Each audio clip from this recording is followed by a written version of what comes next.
और जेपी की जयंती के मौके पर एक कार्यक्रम को संबोधित करें प्रधानमंत्री नरेंद्र मोदी, सीधे रुख करेंगे।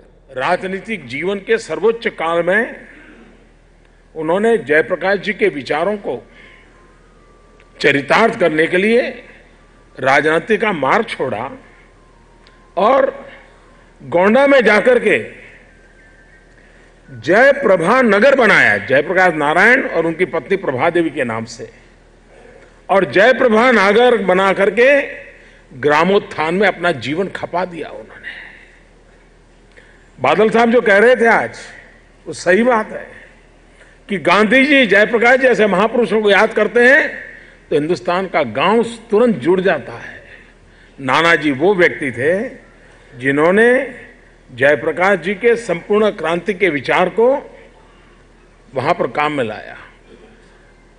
अगर हम अब्दुल कलाम साहब को, जबकि 15 अक्टूबर को उनका जन्म जयंती आ रही है, अब्दुल कलाम साहब व्यक्तिगत रूप से किसी के सबसे ज्यादा तारीख में कुछ न कुछ लिखा है, बोला है, तो नानाजी देशमुख के लिए बोला।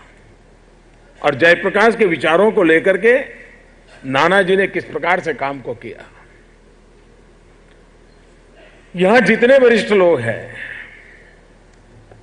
अगर उस आपातकाल के दिनों को याद करूं तो मैं बहुत ही एक छोटा सा कार्यकर्ता, इन सभी वरिष्ठों की उंगली पकड़कर चलने का मुझे सौभाग्य मिला। आपातकाल ने नुकसान बहुत किया, पूरे विश्व में हिंदुस्तान की लोकतांत्रिक परंपरा को एक गहरा धक्का लगा दिया। लेकिन कभी कभी अकस्मातों में से भी अच्छाइयां जन्म लेती है। जेपी आंदोलन, नवनिर्माण आंदोलन, भ्रष्टाचार खिलाफ का जंग, इमरजेंसी के खिलाफ का जंग, आजादी के 25 साल के बाद एक ऐसा अवसर बन गया जिसने हिंदुस्तान के कोने कोने में एक नई राजनीतिक ब्रीड को जन्म दिया। आज हिंदुस्तान के राजनीतिक जीवन में जो लोग दिखते हैं, उसमें से अधिकतम वो लोग हैं जिनको उस आपातकाल के संघर्ष की कोख में से पैदा होने का अवसर मिला था। यानी बुरे हेतु से पैदा हुआ था, विचार को समाप्त करने के लिए इमरजेंसी आई थी, व्यवस्थाओं को समाप्त करने के लिए आई थी, लेकिन उस विचार में ताकत इतनी थी कि इतनी बड़ी जंजीरों के बीच भी, इतने जुल्म के बीच भी एक पूरी नई राजनीतिक जनरेशन पैदा हुई देश में। और सबसे अच्छी बात यह थी कि वो राजनीतिक जनरेशन लोकतांत्रिक मूल्यों के रखवाले के रूप में पैदा हुई। मैं समझता हूं ये देश के लिए उस हद में कुछ सकारात्मक परिणाम निकालने का ताकत जयप्रकाश नारायण जी में थी। वो प्रेरणा थी जो लोगों को इस प्रकार से तैयार करते थे। वरना आपातकाल का इतनी भयानकता, इतनी विकरालता थी, कोई एक दूसरे से बात नहीं करता था। करोड़ों करोड़ों देशवासी सब कोई मानते थे दूसरे से बात करना मतलब मिसा में जाना, इतना भय था। छोटी आयु के लोगों को जेल में डाल दिया गया था, वयोवृद्ध लोगों को जेलों में डाला गया था, किसी को बख्शा नहीं गया था। और मैं मानता हूं इस देश के मीडिया में और चीजों के विषय में उनकी राजी नाराजी हो सकती है, और चीजों में उनकी पसंद नापसंद हो सकती है, लेकिन उन्होंने कभी भी इस देश को आपातकाल के दिन भूलने नहीं देना चाहिए। हर बार स्मरण कराना चाहिए, क्योंकि आपातकाल ने सबसे बड़ा हमला बोला था तो मीडिया की स्वतंत्रता पर बोला था। और लोकतंत्र के जो मेन पिलर है, उन सारे के सारे पिलरों पर घाव किए गए थे। उसको खत्म करने का भरपूर प्रयास किया गया था। लेकिन दुर्भाग्य से उसके बाद कभी कभी बुरी चीजें भी सीखने के लिए काम आती हैं, उनको भी भुला देने का प्रयास हुआ। हमें किसी को कोसने के लिए याद नहीं करना है, लेकिन लोकतंत्र के कमिटमेंट के लिए इन बातों को याद करना है। मीडिया की स्वतंत्रता के लिए याद करना है रामनाथ गोयनका को। मीडिया कैसे लड़ाई लड़ सकता है, सत्य के लिए अपने आप को कैसे खपा दे सकता है, वो महापुरुषों को याद करने का अवसर होता है। और उस अर्थ में जयप्रकाश जी का जीवन, यहां बादल साहब बैठे हैं, बहुत कम लोगों को मालूम होगा देश में, और कुछ विशेष परिवारों ने उनका अगर नाखून से भी लुखून निकल गया हो तो इतिहास में 2-2 पेज उनके लिए लिखे जाते हैं।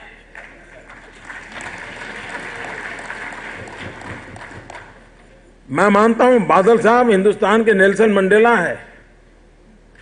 बहुत कम लोगों को पता होगा कि आजाद हिंदुस्तान में इतना लंबा समय जेल में गुजारने का किसी को नौबत नहीं आई होगी, और सिर्फ राजनीतिक कारणों से करीब करीब 2 दशक आजाद हिंदुस्तान में इस महापुरुष को जेल में जिंदगी गुजारनी पड़ी है। और ऐसे लोग, उनका गुनाह यही था कि उनके विचार अलग थे, और इसलिए इन्हें जेलों के अंदर भिन्न भिन्न कारणों से बंद कर दिया जाए। मैं वर्षों से विक्रम को जानता हूं, सालों से जानता हूं। कितना जुल्म हुआ था विक्रम पर, बहुत कम लोगों को शायद मालूम होगा। एक उसका गुनाह यही था, पत्रकार था। इसका गुनाह यही था, लेबर लीडर था।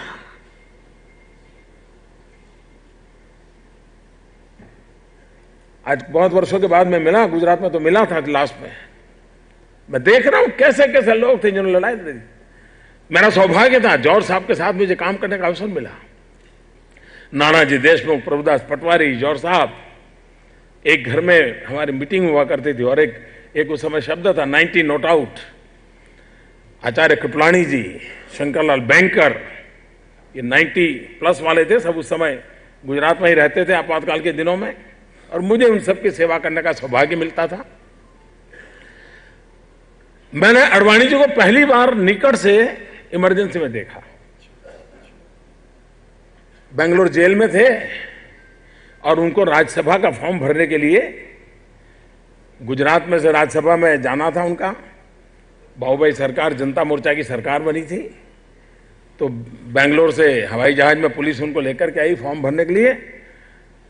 हम तो बहुत जूनियर थे, तो एक व्यवस्था थी हमारे पास, तो व्यवस्था के तहत मुझे एयरपोर्ट पर जाना था उनको रिसीव करने के लिए। और उन्हीं समय हमारे एक वसंत भाई गजेंद्र गढ़कर, हमारे बड़े वरिष्ठ गुजरात के सार्वजनिक जीवन को नाम था, उनका स्वर्गवास हुआ था। पहली बार मैंने अडवाणी जी को देखा था उस दिन। फिर गुजरात से वो राज्यसभा के सदस्य बने थे। आपातकाल में मुझे बहुत छोटा होने के बावजूद भी, चाहे रविंद्र वर्मा जी हो, जॉर्ज साहब हो, ये बड़े वरिष्ठ लोग जो लोकतंत्र के लिए लड़ाई लड़ते थे, उनके साथ काम करने का अवसर मिला। गुजरात में नवनिर्माण आंदोलन शुरू हुआ था, हम नवनिर्माण आंदोलन से जुड़े, और उसके कारण जयप्रकाश जी के निकट आने का अवसर मिला। जयप्रकाश जी ने 3 दिन लगातार गुजरात में रहकर के भ्रमण किया, तो मुझे भी उस समय व्यवस्था के तहत उन कार्यक्रमों में जाने का अवसर मिला, उनके पास रहने का अवसर मिला। और मैंने देखा कि भारत की दुर्दशा के प्रति जो आंख थी उनके अंदर, बोलने में कोई उस प्रकार से नहीं थे, बड़ी मृदु भाषा बोलते थे, सरल, और आवाज भी बड़ी धीमी रहती थी, लेकिन अंदर से जो उबलते हुए ज्वाला की तरह उनकी आंखों से वो झलक दिखती थी। वो परेशान है, देश की स्थिति के बदलना चाहते हैं। जिन सपनों को लेकर के उन्होंने देश के लिए अपने आप को खपा, भिन्न भिन्न विचारों प्रभावों से वो गुजरे थे। वो किसी एक विचार से बंधे हुए नहीं थे, वो खुले मन के थे। वे साम्यवादी विचार प्रभाव से अपने विद्यार्थी काल से प्रारंभ किया, बदलते से बदलते राष्ट्रीय स्वयंसेवक संघ के समर्थक के रूप में भी अपने आप को उभरते थे। वो डरे नहीं थे, उनको चिंता नहीं हुई थी कि दुनिया क्या कहेगी। जब जो सत्य लगा उसके लिए जी लिया। ये जयप्रकाश जी की विशेषता है।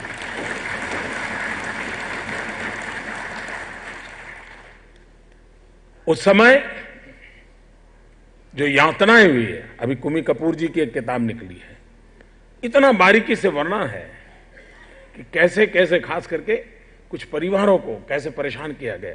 मुझे स्वामी के साथ काम करने का अवसर मिला। उस समय स्वामी भूगर्भ में थे, हम भी भूगर्भ में थे। हमारे मकरंद देसाई और स्वामी जी विदेश चले गए, क्योंकि हम लोगों को उस समय लगता था कि इंदिरा जी को सबसे ज्यादा चिंता दुनिया में उनका ओपिनियन क्या बन रहा है, उसकी सबसे ज्यादा वो कॉन्शियस थी। वो भारत को क्या हो रहा है गिनती नहीं थी इंदिरा जी, परवाही नहीं थी उनको, लेकिन दुनिया में उनके प्रति थोड़ा सा भी नेगेटिव हो जाए तो वो कॉन्शियस थी। तो फिर हम लोगों ने भी तय किया कि हम भी दुनिया में डंका बजाएंगे। केदारनाथ जी सहानी उसको कोऑर्डिनेट कर रहे थे शुरू में, बाद में स्वामी जी गए, मकरंद देसाई गए, और मैं यहां से लिखा पट्टी का काम करता, क्योंकि सारे वरिष्ठ लोग जेल चले गए थे, हम भूगर्भ में थे। तो उसके कारण मुझे एक पूरे देश के माहौल में लोकतंत्र के लिए जीने मरने वाले लोग, और मूलतः गांधीयन लोग, मूलतः जो गांधीयन लोग थे, उनके साथ कार्य करने का अवसर मिला। आपातकाल में से जिस प्रकार से संकट आए, उस प्रकार से कभी कभी सोना तपता है, ज्यादा निखरता है। इमरजेंसी में भारत का लोकतंत्र तपा और ज्यादा निखर करके उभरा है। और वो जयप्रकाश जी और उनके साथियों का जो कंट्रीब्यूशन है, उसके कारण हुआ है। जुल्म के बीच भी एक जज्बा होता है जो मूल्यों के लिए जीने के लिए ताकत देता है। ये इमरजेंसी का सबसे बड़ा सबक मिला है। इमरजेंसी को याद करके रोते रहना ये मेरी प्रकृति नहीं है। इमरजेंसी को याद करके लोकतंत्र की ताकत को पहचानना और आने वाली पीढ़ियों को परिचित करवाना, ये समय की मांग है। दुनिया हिंदुस्तान में सब लोग मानते थे। जब जेल में जनता पार्टी का मुसद्दा तैयार हो रहा था, सब लोग जेल में थे, एक जेल से दूसरे जेल पर कागज चिट्ठी पर चपाटी जाती थी, कुछ भोजन के डिब्बे में पहुंचाई जाती थी, और उसमें से वो उसका डॉक्यूमेंट तैयार हुआ। बहुत लोग थे जिनका मत था कि इस चुनाव का बहिष्कार करना चाहिए, और कुछ लोग थे जिनका मत था कि भारत की जनता के प्रति हमारा भरोसा होना चाहिए, उसकी रगों में लोकतंत्र है, वो कभी भी इन चीजों। तब एक विचार आता था जेलों में चर्चा में कि मीडिया पे ताले लग चुके हैं, लोगों तक पहुंचने का समय नहीं है, मैडम ने अचानक चुनाव घोषित कर दिया है, और ये बड़ी चतुर महिला है, ये किसी भी हालत में हमारे हाथ कुछ लगने नहीं देगी। आशंका के माहौल में चुनाव, नेतृत्व जेल में था, पूरे देश से कट ऑफ था, उसको पता नहीं था कि बाहर माहौल क्या था। एक व्यक्ति दूसरे से बात नहीं कर पाता था कि, लेकिन भारत के सामान्य नागरिक की लोकतंत्र की ताकत देखिए, भारत के सामान्य नागरिक के लोकतंत्र के प्रति आस्था देखिए, भारत के सामान्य व्यक्ति के रगों में दौड़ते हुए लोकतंत्र के उन संस्कारों को देखिए कि आपातकाल के बाद जैसा ही चुनाव आया, वो सभाओं में भी नहीं जाता था, डरता था।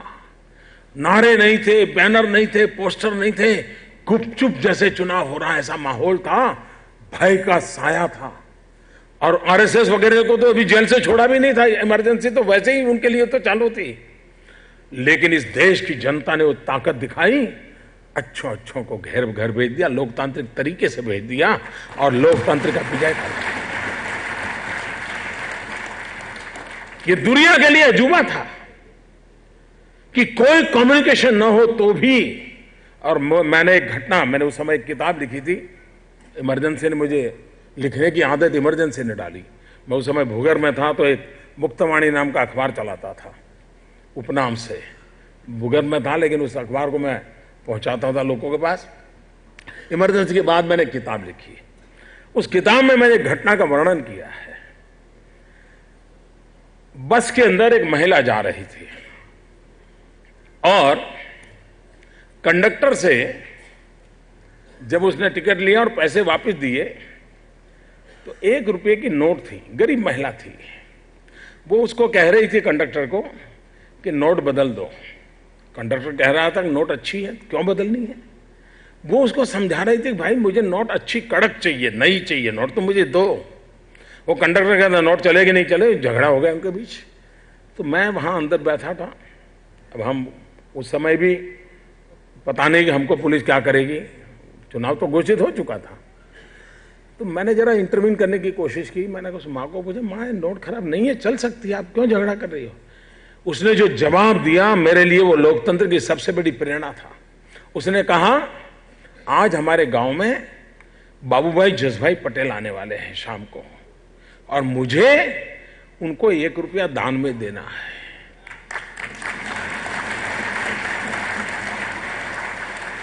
इसलिए मुझे कड़क नोट चाहिए, क्योंकि मुझे ये जयप्रकाश जी का जो काम चल रहा है ना, उसके लिए देना है। एक गांव की गरीब महिला, उसे लोकतंत्र क्या होता है, आपातकाल क्या होता है, संविधान क्या होता है, कुछ ज्ञान नहीं था।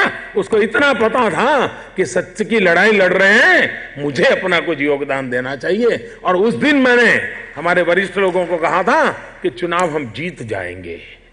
अगर एक गांव की महिला ये कहती है कि मुझे 1 रुपया उसकी नोट मेरी ठीक कर दो, इसी में संकेत होता है। पॉलिटिकल पंडित कुछ नहीं बोल पाएंगे क्योंकि आपातकाल लगा था, लेकिन माहौल हवा का रुख पता चल जाता है। ये सत्य घटना का मेरा अनुभव मैंने मेरे उस किताब में लिखा हुआ है। मैं कहता हूं जयप्रकाश नारायण